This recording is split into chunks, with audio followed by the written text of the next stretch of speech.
بسم الله الحمد لله رب العالمين والصلاة والسلام على أشرف الأنبياء والمرسلين سيدنا محمد وعلى آله وصحبه أجمعين. رب اشرح لي صدري ويسر لي أمري واحلل عقدة من لساني يفقه قولي. رب يسر ولا تؤسر بتم بالخير. رب زدني علما وفهما وإيمانا. أما بعد، السلام عليكم ورحمة الله وبركاته. Bugünkü dersimiz inşallah səhkim mümin hökmlərdir. Səhkim mümin hərəkətsiz mümin deməkdir.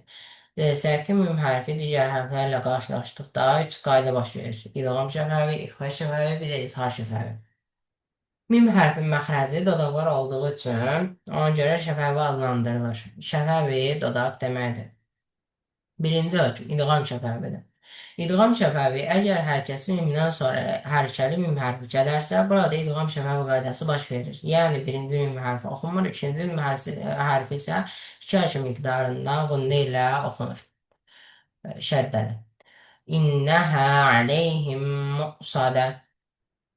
Əlləzi yət'aməhum min cu'in və əmənəhum min xavf. İkinci hökm, ixfə şəfəvi. Əgər səkin mimdən sonra bə hərfi gələrsə, ə, bə hərfi gələrsə, bu zaman ixfə şəfəvi qaydası baş verir. Yəni mim hərfi bə hərfində gizlənəcək və 1,5 hərfi miqdarından qunna ilə oxunacaq. Gördüyünüz kimi burada da nümunəsi var.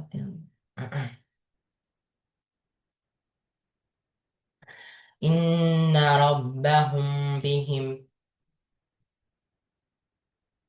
Quranda ixfa şəbəbinin əlaməti mim hərfi hərəkətsiz olur. Gördüyünüz kimi mim hərfinin heç bir hərəkəsi yoxdur.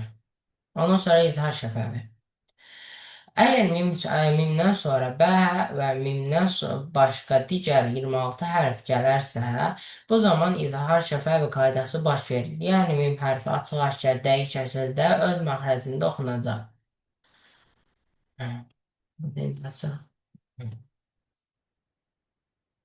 ألم تر كيف فعل ربك بأصحاب الفيل ألم يجعل كيدهم في تضليل وأرسل عليهم طيرا أبابيل.